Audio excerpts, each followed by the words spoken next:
আগে স্প্রে করব। প্রিয় দর্শক দেখতেছেন এগুলো হলো টক ফুল। এগুলা এই যে দেখতেছেন আমি এখন এগুলো স্প্রে করতেছি।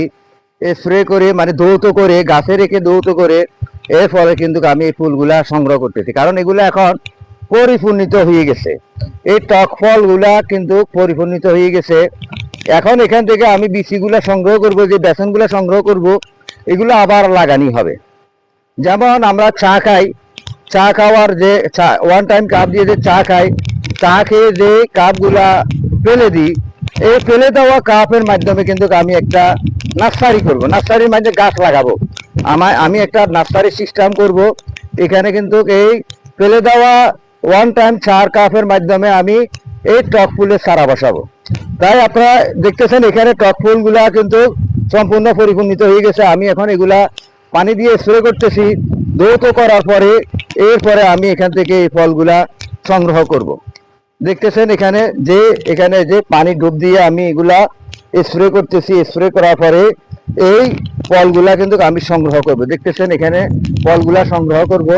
সংগ্রহ করার পরে আমি এগুলারে আপনার এই ধৌত করব। এই যে দেখতেছেন এখানে কাটা হচ্ছে, স্প্রে করে করে কাটা হচ্ছে। এই যে দেখতেছেন এখানে ফলগুলা কাটা হচ্ছে। এগুলা কিন্তু পরিপূর্ণিত হয়ে গেছে, এগুলা কিন্তু পরিপূর্ণিত হয়ে গেছে। এই যে এইভাবে লড়ে ভিতরে এগুলা কালো হয়ে যায়, যখন বিচিগুলা পরিপূর্ণিত হয় তখন কিন্তু এগুলা কালো হয়ে যায়। তাই আপনারা এইভাবে টক ফুলের চাষাবাদ করতে পারেন। টক ফুলের চাষাবাদ করতে যথেষ্ট পরিমাণ লাভ আছে, কারণ এগুলা এখন বাজারজাত হচ্ছে। টক ফুলের চারা আপনারা এখানেও পাবেন। উত্তর লেকসেরি, চট্টগ্রাম উত্তর লেকসেরি এশিয়ান ইউনিভার্সিটির 2 নম্বর গেটে Jamal store, Jamal tea store, এখানে আসলে আপনারা পাবেন টক ফুলের চারা। কারণ আপনার ফেলে দেওয়া ওয়ান টাইম চার কাপের মাধ্যমে আমি এই চারাগুলা বসাবো। আশা করি বুঝতে পারতেছেন।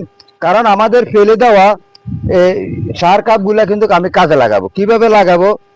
সেখানে আমি গোবর সার, মাটি এগুলা দিয়ে কিংবা এই পটাশ দিয়ে এগুলো আগে মিশ্রিত করব। মিশ্রিত করার পরে কাপগুলা আমি এই আপনার এই মাটি দিয়ে ভর্তি করব। মাটি দিয়ে ভর্তি করার পরে সেখানে আমি একটা করে বিচি লাগাই দেবো। এখান থেকে যে টক ফুলের যে এগুলা দেখা যাচ্ছে, এই যে এখান থেকে আমি বিচি সংগ্রহ করব, করে এগুলা কিন্তু আগে শুকাবো। শুকানোর পরে একটা করে বিচি আমি ওই কাপের মাধ্যমে লাগাবো। এই কাপের মাধ্যমে লাগিয়ে আমি এরপরে চারাগুলা উঠাবো। একটু পানি দিতে হবে, যেমন এরকম একটা পানির ঢোক রাখতে হবে আপনাকে।